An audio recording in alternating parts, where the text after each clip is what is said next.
दोस्तों, जब मैं सोशल मीडिया पे कमेंट पढ़ता हूँ लोगों की बातें सुनता हूँ, लोग जब लिखते हैं तब लोगों का एक ही कहना होता है कि अंधश्रद्धा भी ट्राइबल कल्चर में हमें नज़र आती है। उनको कितना भी बताया जाए कि ये साइंस है, फिर भी उनका एक निशाना तो रहता है। और इस बार चैत पुन्नी को हमारे पेन पुरखा यानी भीमाल पेन को हर जगह पे कोयतुर के द्वारा पूजा गया और इस त्यौहार को लेकर एक मुद्दा भी उठाया गया। बहुत सारे व्हाट्सएप ग्रुप में मैंने कमेंट पढ़े कि जो हमारे बुद्धिजीवी है वो सवाल भी उठा रहे थे। तो ये सवाल उठाना बहुत अच्छी बात है। तो इसके लिए भीमाल पेन एक्चुअल कौन थे और भीमाल पेन को हम क्यों पूछते हैं, इस दोनों सवाल का अगर जवाब चाहिए तो ये पूरा वीडियो देखें।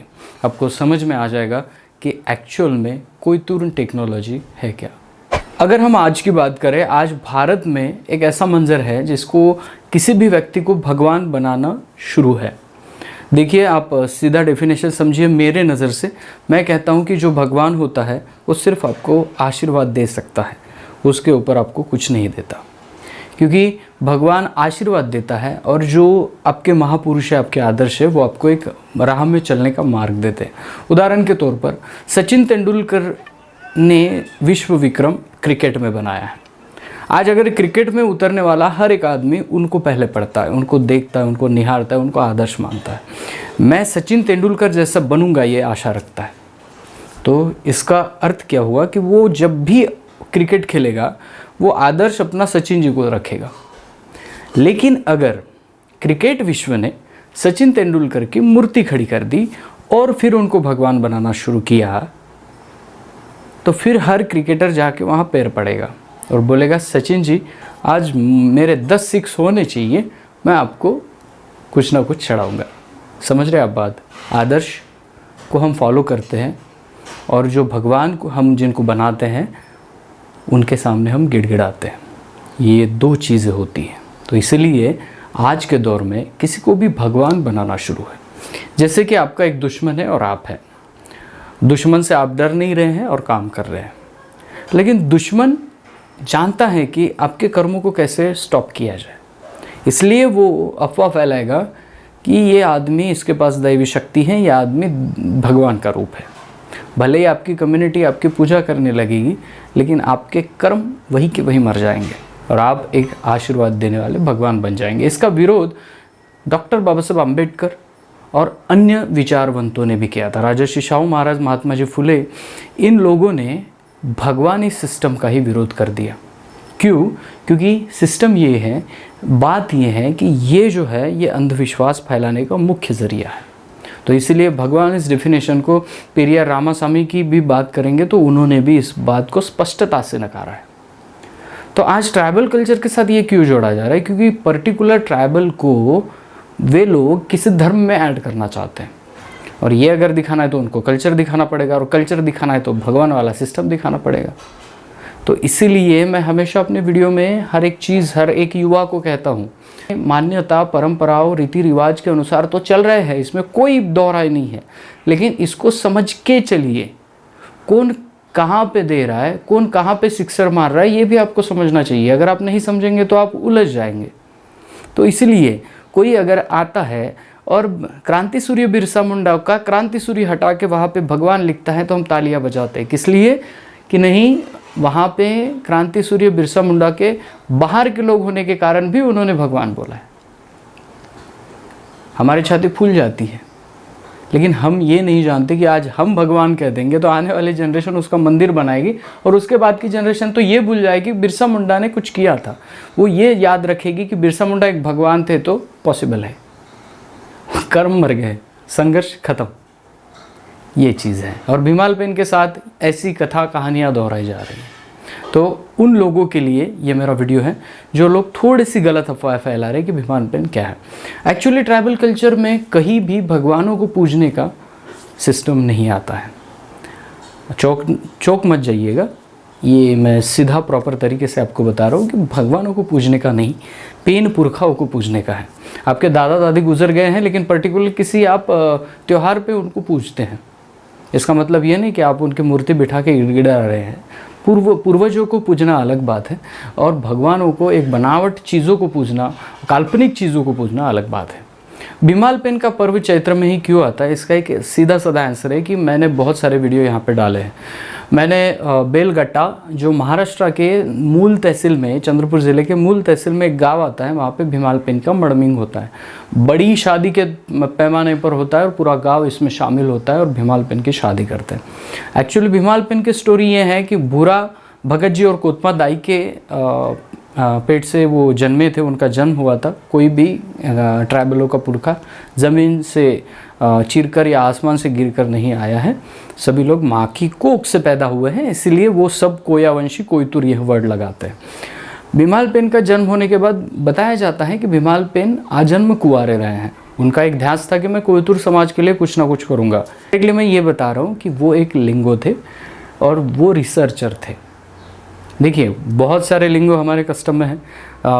हिरासुका को देखेंगे तो वो संगीत के बारे में बेटर जानते हैं। कुपार लिंगो को देखेंगे तो वो सगा गोत्र व्यवस्था के बारे में उन्होंने हमारे सामने रख दिया है। बहुत सारे ऐसे लिंगो हो चुके हैं।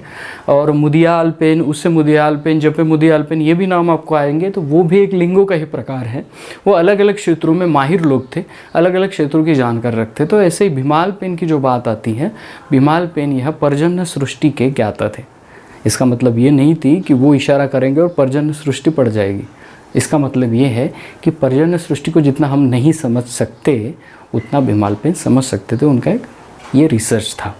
भीमाल पेन एक रास्ते से जा रहे थे, ये एक किस्सा है, और रास्ते से जा रहे थे, कड़ी धूप थी और भीमाल पेन झट से 2 मिनट के लिए रुके और उन्होंने एक आदमी को बताया कि अभी बारिश होने वाली है, थोड़ा सा आप तैयार रहिए। वो इंसान ने भीमाल पेन जी को ये बताया कि इतनी कड़क धूप में बारिश नहीं हो सकती, आप हमें मूर्ख बना रहे हैं। भीमाल पेन वहाँ से चल दिए, उन्होंने जो बताना था बता दिया और वो आगे चल दिए।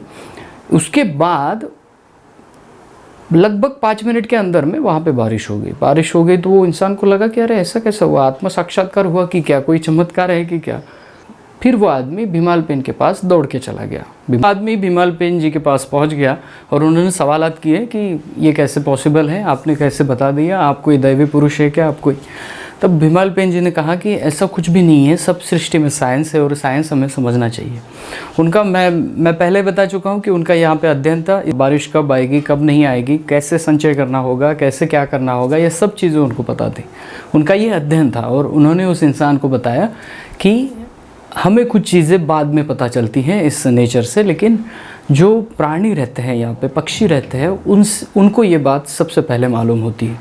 हम उस सृष्टि को तो नहीं जान सकते, हमारे पास ऐसा कोई मशीन नहीं है कि हम जान सकेंगे, लेकिन अगर हम इन प्राणियों को जानते हैं, इन पक्षियों को जानते हैं तो बहुत कुछ हो सकता है। क्योंकि बारिश आने से पहले, आपसे पहले चींटियों को पता चलता है, चींटी अपने घर निकलने लगती है, पंछियों को पता चलता है, पंछी भी उड़ने लगते हैं, अपने घर की तरफ जाने लगते हैं, प्राणियों को पता चलता है, इंसान को थोड़ा देर बाद पता चलता है।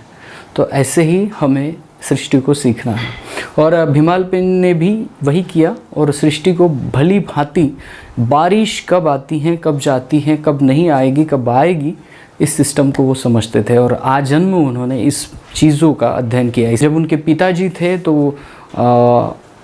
बहुत सारी तंद्री योग साधना से लेकर बहुत सारी विद्याओं का उन्होंने विकास किया और खुद डेवलप किया, जिससे मैं कहता हूँ मोद वेड़ची, जिसे ही हम कहते हैं डिसीजन मेकिंग पावर, वो सब चीज़ें भीमाल पेन जी ने अवगत कराई थी एकांत में बैठकर और इन्हीं चीज़ों पर उनका अध्ययन है।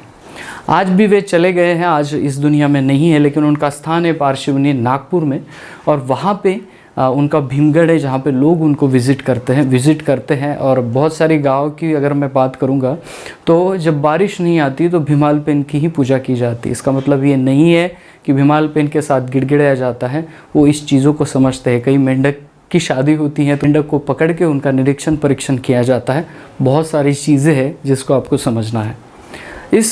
किसी भी थ्योरी में भीमाल पेन जी की अंधश्रद्धा आपके सामने नहीं आती।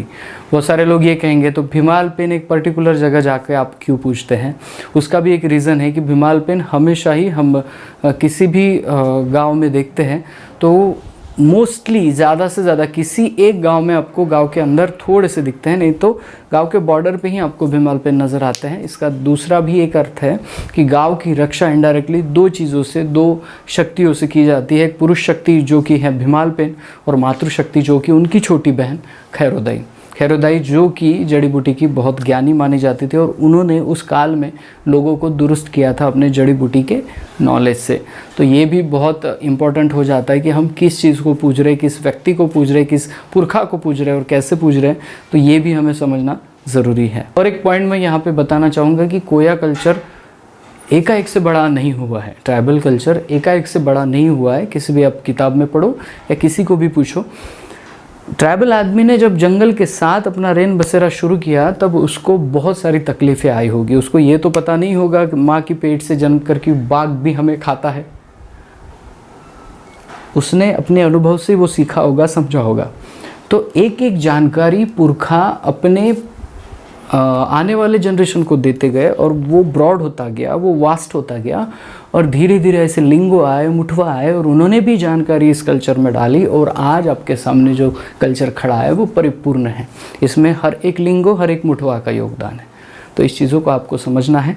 और यहाँ पे कहीं भी अंधश्रद्धा नहीं है। एक बात आई है कि नागपुर में चैत्र में ढोबरी खापरी निकाली जाती है। एक्चुअली क्या होता है कि मिट्टी के घड़े में आग जलाई जाती है, और उस आग के उस घड़े को लेकर, ऐसा आधा घड़ा होता है, उसको लेकर लोग नाचते हैं, नृत्य करते हैं। भीमाल पेन की ये विशिष्ट एक प्रथा कहेंगे आप, या गूंगो करने की पद्धति है, जिसको नागपुर देवलापार क्षेत्रों में तो बहुत ज़्यादा किया जाता है, रामटेक क्षेत्र में।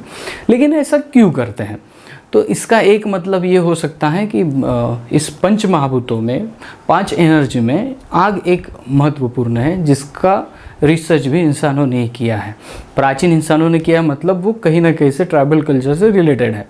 तो जब आग की खोज हुई होगी, तो हो सकता है कि उसको एक इम्पोर्टेंस देने के लिए यह त्यौहार हो, कि जब आग की खोज इंसान ने लगाई, जो कि आग अभी हम आग में चले जाएंगे तो जल जाएंगे, ये तो मानते हैं, लेकिन आग को अगर हम सही इस्तेमाल करें तो हम खाना भी पका सकते हैं, उसके ऊपर हम जी सकते हैं। वो एक ज़रिया है हमारे जीने का। तो उसको, उस पॉइंट को समझते हुए शायद हो सकता है उस ढोबरी नृत्य में ये बताया गया हो कि ये हमारे जीवन में, कल्चर में इम्पोर्टेंट है। तो ये भी वहाँ से अर्थ निकल सकता है। हम उस पर और रिसर्च करेंगे और आपको बताएंगे कि भीमाल पेन से खापरे नृत्य कैसे कनेक्टेड है, और बहुत सारी चीज़ें हैं जिसको मैं धीरे धीरे आपको बताता जाऊँगा। वीडियो बहुत बड़ा हो रहा है तो इसको यहीं पे रोकता हूँ। ये वीडियो देखने के बाद तो आपको कोई सवाल नहीं रहेगा, फिर भी सवाल है तो फिर प्लीज़ आप मुझे मेल कर सकते हैं alivabridge750@gmail.com। इस पे मैं जवाब देता हूँ। ज़्यादा से ज़्यादा यूट्यूब के कमेंट पे मैं ज़्यादा जवाब नहीं देता, तो आपको अगर सीरियसली मुझसे बात करनी है तो आप मेल कर सकते हैं। और मैं एक बात आपको यहाँ पे बता दूँ, ऐसे 2-4 किताबें मैंने ऑलरेडी लिखे हैं जो कि ई बुक है, आप उसको डाउनलोड करके पढ़ सकते हैं। नीचे डिस्क्रिप्शन में लिंक है, उसमें जाइए और डाउनलोड ज़रूर करिए। मिलते हैं अगले वीडियो, अगले टॉपिक के साथ। तब तक के लिए जय सेवा, जय जोहार, जय आदिवासी, जय गोंडवाना, जय भीम।